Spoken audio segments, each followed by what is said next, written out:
बंदर और टोपी वाले की कहानी। एक समय की बात है। एक गांव में एक व्यापारी रहता था। वह अपना पेट भरने के लिए गांव-गांव जाकर टोपियां बेचा करता था। वह रोज सुबह एक बड़ी सी टोकरी में टोपियां लेकर निकलता था। उन्हें बेचकर वह शाम तक अपने घर वापस आ जाता था। एक सुबह वह अपनी टोकरी में रंग बिरंगी टोपियां लेकर निकला। एक गांव में टोपियां बेचने के बाद वह दूसरे गांव की ओर जा रहा था। चलते चलते वह बहुत थक गया था। उस रास्ते से गुजरते समय एक जंगल भी पड़ता था। जंगल में उसे एक बरगद का पेड़ दिखाई दिया। उसने सोचा क्यों न पेड़ के नीचे बैठकर आराम कर लिया जाए। व्यापारी बहुत थका हुआ था। उसने टोपियों से भरी टोकरी को नीचे रख दिया। फिर सिर से टोपी को उतारकर नीचे रखा और गले से गमछे को उतारकर जमीन पर बिछा दिया और उस पर लेट गया। उसके बाद व्यापारी गहरी नींद में सो गया।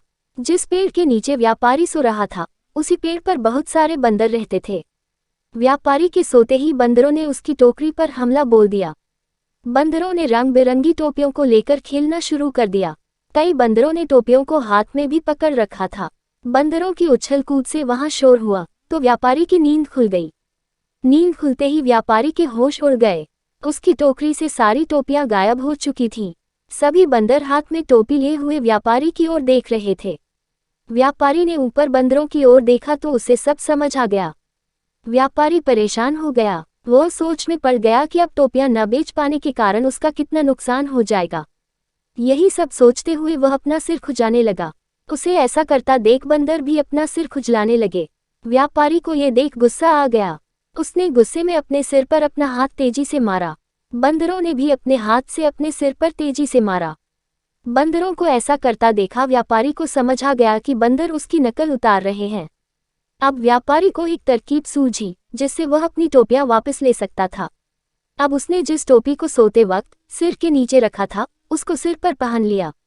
बंदरों ने भी झट से हाथों में पकड़ी हुई टोपियां सिर पर पहन ली। अब व्यापारी ने सिर पर पहनी टोपी को जमीन पर फेंक दिया। बंदरों ने भी व्यापारी की नकल उतारते हुए अपने सिर पर पहनी हुई टोपियां जमीन पर फेंक दी। व्यापारी की तरकीब काम कर गई थी। उसने जल्दी जल्दी सारी टोपियां इकट्ठी की। टोकरी में सभी टोपियां को रखने के बाद व्यापारी वहां से तुरंत उन्हें बेचने के लिए दूसरे गांव की ओर चल दिया। कहानी से सीख। इस कहानी से हमें ये सीख मिलती है कि परिस्थिति चाहे जैसी भी हो, हमें घबराना नहीं चाहिए। हर हाल में हमें समझदारी से काम लेना चाहिए।